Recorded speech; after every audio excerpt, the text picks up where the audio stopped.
अस्सलाम वालेकुम दोस्तों, एक दफ़ा फिर से खुशामदीद। आप देख रहे हैं एन इंजीनियर यूट्यूब चैनल। और आज की जो हमारी वीडियो का टॉपिक है वो इंस्टेंट गीज़र का सबसे कॉमन फॉल्ट जो है उसके बारे में है। तो बग़ैर आप लोगों का वक्त ज़ाया किए हुए अपनी वीडियो की तरफ बढ़ते हैं। कॉमन मसला इसमें सबसे पहला कौन सा होता है जी? जब हम पानी का टैप खोलते हैं तो हमारा गीज़र जो है वो टिक टिक नहीं करता। ये मैं जो हरूफ आम की ज़ुबान है उसमें बात कर रहा हूँ, क्योंकि अक्सर लोगों को इसका नहीं पता होता कि ये टिक टिक जो है वो है क्या चीज़। मैं इस वीडियो में आपको इसके बारे में ब्रीफली बताना चाहता हूँ। ये जो टिक टिक है, ये सर्किट लगे होते हैं, इसके ये नीडल, ये इग्निटर है, ये इसकी नीडल्स होते हैं। ये यहाँ पर हाई वोल्टेज का फ़्लो करवाते हैं, तो जिसकी वजह से स्पार्किंग होती है। तो इसकी जो आवाज़ है वो टिक टिक होती है। इसका जो शोर होता है वो हमें टिक टिक सुनाई देता है। तो अक्सर लोगों का ये मसला होता है कि जी जैसे ही हम पानी का टैप खोलते हैं हमारा गीज़र जो है वो ऑन ही नहीं होता, या टिक टिक नहीं करता, या बिल्कुल डेड होता है, कुछ भी नहीं करता। तो अक्सर लोग कहते हैं कि जी हमारा गीज़र टिक टिक नहीं करता, कुछ लोग कहते हैं जी हमारा गीज़र सिरे से ऑन ही नहीं होता। तो उसमें सबसे कॉमन मसला यही है, और वो बुनियादी तौर पर इन चार चीज़ों की कम्बिनेशन होती है। वो चार चीज़ें क्या होती है? जब भी आपके पास इस तरह का मसला आए, या आपके अपने गीज़र का इस तरह मसला हो कि वो बिल्कुल बंद हो, बिल्कुल डेड हो, तो सबसे पहले आपने उसका ऑन ऑफ वाला बटन चेक करना है। जिस तरह ये लगा हुआ है ऑन ऑफ वाला बटन, इसको आपने हमेशा ऑन के ऊपर रखना है, पहली बात। उसके बाद आपने इसके सेल चेक करने हैं। सेल कैसे चेक करोगे? आपके पास वोल्ट मीटर होना चाहिए, उसको आप वोल्टेज पे रख लो। इसमें मिनिमम 20 है तो 20 पे रख ले। एक सेल जो होता है ये 1.5 वोल्ट का होता है। तो ये मैं आप लोगों को चेक करवाता हूँ कि ये कितने का है। ये देखें 1.48, मतलब ये बिल्कुल ठीक है। ओरिजिनल इसको 1.5 होना चाहिए, लेकिन ये वोल्ट मीटर में थोड़ी बहुत कैलिब्रेशन का फ़र्क आ सकता है, उसके करीब करीब हो।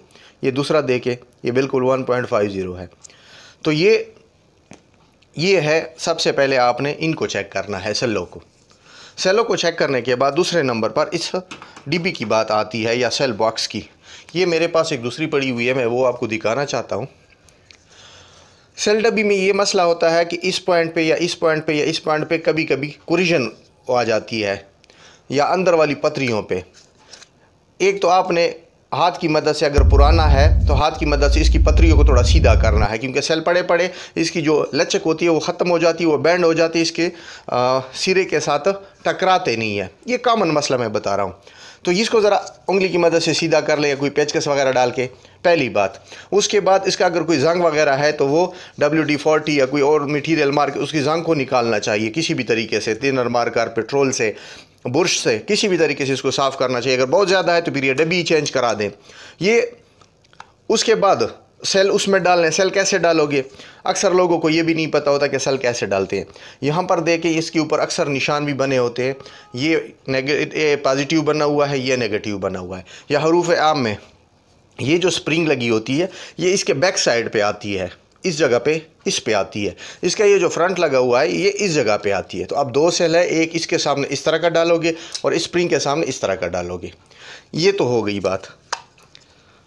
आपने डब्बी चेक कर ली। डब्बी के बाद ये भी कभी ठीक होती है, डब्बी भी आपकी ठीक है, सेल भी आपके ठीक है, बटन भी आपका ऑन है, फिर भी काम नहीं चल रहा। उसके बाद आगे बढ़ते हैं। ये मैं वो तमाम मसाइल बता रहा हूँ जिसमें किसी भी एक भी वजह से आपका गीज़र डेड पड़ा हुआ है या ऑन नहीं हो रहा पानी के टैप खोलने से। उसके बाद फिर क्या करना है आपने? उसके बाद आपने यहाँ इसके तंबल चेक करने हैं। आपने सेलों के ऊपर वोल्टेज चेक कर ली, सेल डाल लिए। अब आपने इसके तंबल पे वोल्टेज चेक करने हैं, यानी इन दो जगहों पे आपने वोल्टेज चेक करने हैं। अगर यहाँ पर भी वोल्टेज आपको 2.6 से 3 वोल्ट के दरमियान आते हैं तो फिर तो ठीक है, नहीं तो आपने यहाँ पर ये जंग वगैरह लगा होगा वो चेक करना है। ये तंबलों के कनेक्शन चेक करने हैं, लूज़ तो नहीं है। अच्छा, कभी कभी मज़े की बात इस तरह भी होती है, यहाँ पर ये जो तंबल लगे हुए हैं इसमें कंडक्टर के अलावा सिर्फ़ और सिर्फ ये इंसुलेशन पसी होती है, और यहाँ पर भी वोल्टेज आपको मिलते हैं लेकिन वो सर्किट की तरफ नहीं जाते। तो ये खुफिया जो होता है, जिसको हम कहते हैं कि चोर फॉल्ट इसको हम कहते हैं। फिर क्या करना चाहिए आपको, केबल किसी भी जगह से छील लेनी चाहिए और उसके ऊपर आपने वोल्टेज चेक करना है कि आया इसका ये कनेक्शन भी ठीक है जो केबल और तेम्बल का आपस में है।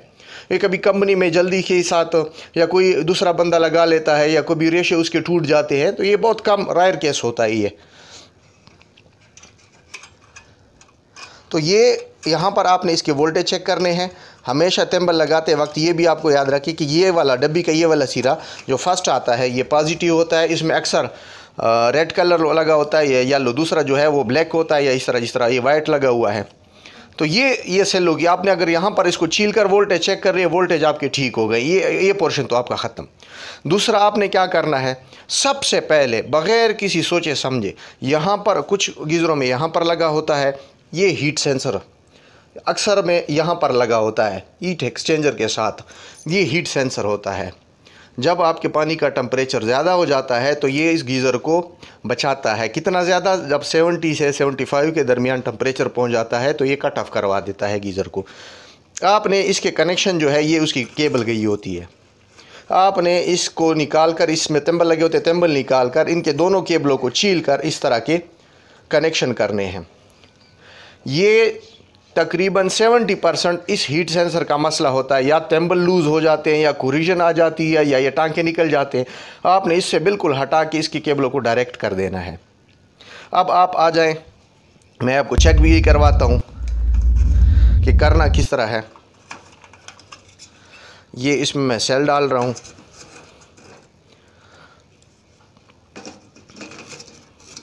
ये सेल डाल गए जी। यहाँ पर अब वोल्टेज चेक कर लें कि हमारे पास अब वोल्टेज कितने आ रहे हैं। ये हमारे पास अब वोल्टेज आने चाहिए तकरीबन 3 के करीब, ये 2.98 एग्जैक्ट ठीक है। अब हमने इसको भी डायरेक्ट कर दिया है, सेंसर भी है। अब हम क्या कर लेते हैं, ये बटन भी है हमारे पास, बटन भी हमने ऑन पोजीशन पे रखा हुआ है। अब हमने एक परमानेंट मैग्नेट लेकर इसके ऊपर रखना है। अगर आपके पास परमानेंट मैग्नेट नहीं है तो इस यहाँ पर इसके अंदर एक मैग्नेट होता है, कुछ का यहाँ इसके ऊपर ये स्क्रू लगा हुआ है, किसी का अंदर यहाँ पर एक स्प्रिंग नुमा होता है, नोज प्लास से उसको पकड़ कर बाहर निकालोगे तो निकल आएगा, मैग्नेट भी निकल आएगा। अगर आपके पास मैग्नेट दूसरा है तो आपने इसके ऊपर रखना है। मैं आपको एक दफ़ा दिखा भी दूँ, ये इस किस्म के, किसी का इस तरह होल होता है, ये आपको नज़र आ रहा होगा, किसी का बिल्कुल ये इस डिज़ाइन में होता है, किसी का इस तरह के कट्स बने होते हैं चारों कोनों पे, किसी का सिर्फ एक कट बना होता है। ये मुख्तलिफ़ कंपनी के मुख्तलिफ होते हैं लेकिन सबका काम करने का तरीका एक जैसा है। अच्छा, इसको लगाने का तरीका क्या है, इसको लगाने का तरीका ये है कि या अगर इसमें ये होल है, ये वाला सिरा आपने ऊपर की तरफ रखना है, ये वाला इसमें कोई होल नहीं है, इसका ये कट वाला साइड जिसके ऊपर ये गोलाई बनी होती है, जिसको हम चेफर कहते हैं, वो बना होता है, वो ऊपर की तरफ करना है। या इसका ये वाला कट जो है चारों ये ऊपर करने हैं। या इसमें देखो ये होल भी है लेकिन ये होल अंदर से बंद है, ऊपर एक कट लगा हुआ है, ये वाला सिरा आपने ऊपर की तरफ रखना है, यानी इस तरह का। अब आप इसमें से आपके गीज़र के अंदर से ये आपने निकालना है। हमारे पास तो अक्सर होते हैं तो हम तो डायरेक्ट इसके ऊपर इस तरह रख लेते हैं, ये देखो स्पार्किंग शुरू हो जाती है, इसके ऊपर रखा और ये टिक टिक शुरू हो गई है। अब आपने क्या करना है, इसके अंदर वाला इसका ये स्क्रू निकाल कर इसको ऊपर करोगे तो ये निकल आएगा। उसको निकाल कर, अक्सर उस पर भी कोरिजन जमी होती है, उसको आपने अच्छी तरह साफ़ कर देना है। उसके बाद फिर इसके अंदर डालना है। अगर वो आप उठा ले, अंदर से निकाल लिया आपने, उसको साफ़ कर ले, इसके ऊपर रख ले। जैसे इसके ऊपर आप करीब करोगे ये देखो टिक टिक की आवाज़ आ गई, मतलब ये ठीक हो गया है। अब अगर फ़र्ज़ कर ले आपने वो निकाल भी दिया, इसके ऊपर भी लगा लिया, फिर भी काम नहीं कर रहा, अब आगे देखते हैं फिर क्या करना है।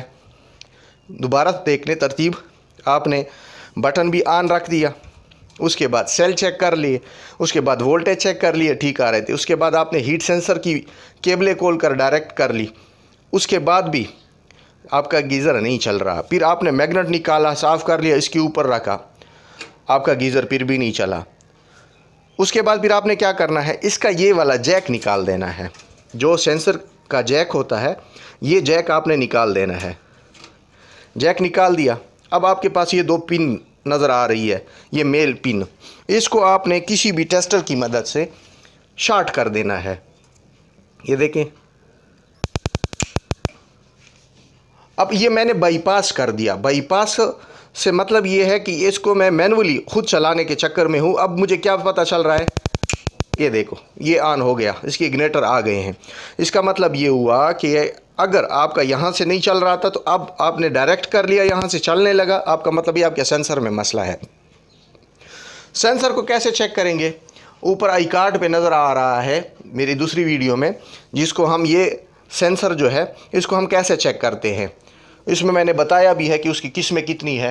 ये 2 किस्म के सेंसर होते हैं, फ्लैट सेंसर और राउंड सेंसर। ऊपर आई कार्ड में जो वीडियो नज़र आ रही है उसमें आपको पता चल जाएगा कि इसको हम कैसे चेक करेंगे। तो आपने सेंसर चेंज करना है अगर इसमें मसला हुआ। तो ये 4 चीज़ें हैं इसमें लाजमन। अगर फ़र्ज़ कर ले फिर भी आपने इसको डायरेक्ट कर दिया फिर भी ऑन नहीं हो रहा, एक और चॉइस है, एक और ऑप्शन है, तब आपने इसका बटन निकाल देना है। बटन निकाल देना है, इन दोनों तारों को छील देना है। कैसे छीलना है मैं आपको एक दिखा दूं केबल की। यानी ये बटन की तरफ 2 तारें आ रही है, जैसे ये देखें ये बटन की तरफ आ रही है। आपने इनके दोनों सिरों को काटना नहीं है, इनको इस तरह छील देना है सेंटर पे, इसको भी और इसको भी आपस में छील दिया।